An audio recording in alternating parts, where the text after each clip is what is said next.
ሃይ ፋሚሊ እንዴት ናችሁ? ሁሉ ሰላም። ዛሬ ሳይክሌን ልሸጣት ነው እና ወደ 3 ወር የተቀመጠ መኪና አለ ምንም ሳይሞቅ እሱን እናሞቃለን። መኪናዬን አወጣለሁኝ፣ ሳይክሌን ደግሞ እሸጣታለሁኝ።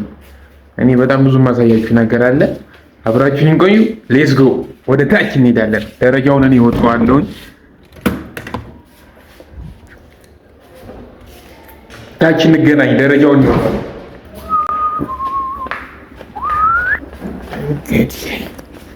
ወርደናል። እንግዲህ ጋይስ አሁን ወደ ታች ወደ ፓርኪንጉ እንሄዳለን።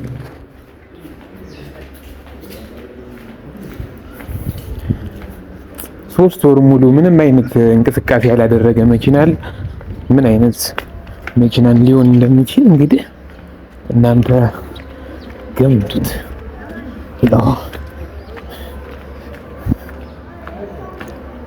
እንግዲህ 3 ወር ሙሉ ምንም አይነት እንቅስቃሴ ያላደረገ መኪና አለ።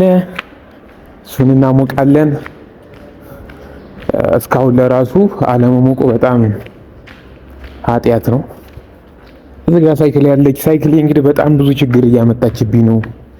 መሸጥ አለባት። ሳይክልን ሽጬ ቤት ነሽ? ይኸው በቃ ይኸው ጎማው አለ እዚህ ጋር ቡካት ማለት ነው። እንግዲህ ጋይስ መኪናችን የትኛው ይመስላችኋል?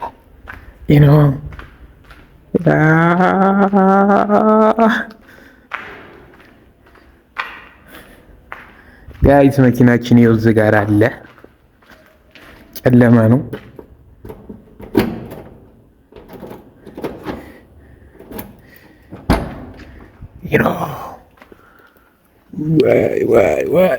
ዋይ እንግዲህ ጭልምልም ብሏል ጋይስ። መብራቷን እናበራታለን። እንግዲህ 3 ወሩ ብያችኋለሁ ከቆመ ሞተር እናሞቃለን አሁን።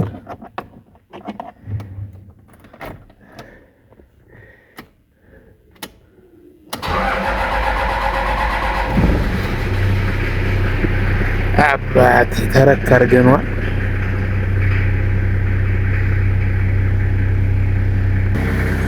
ጋይ ሳይክሌን ሸጥኩ። መኪናዬንም ልሽጥ እንዴ? የመኪናዬም ጎማ እኮ ክፍት ይላል። ያው ቅድም ሳይክሌ እንዳሳየኋችሁ በጣም ቦክታ ነበር። ስለዚህ የገፋው መምጣት አልቻልኩም። ዝም ብዬ መጥቼ ያው ስለሚያውቃት ሳይክሏን ስንት ታወጣለች ብዬ ጠይቀዋለሁኝ።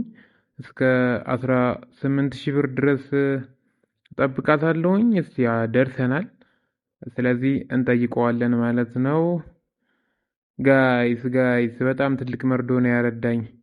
15,000 ለራሱ አታወጣም እያለኝ ነው። ያው መሸጡ አይቀርም። ሰብስክራይብ እያደረጋችሁ ቤተሰቡን ይመቻችሁ።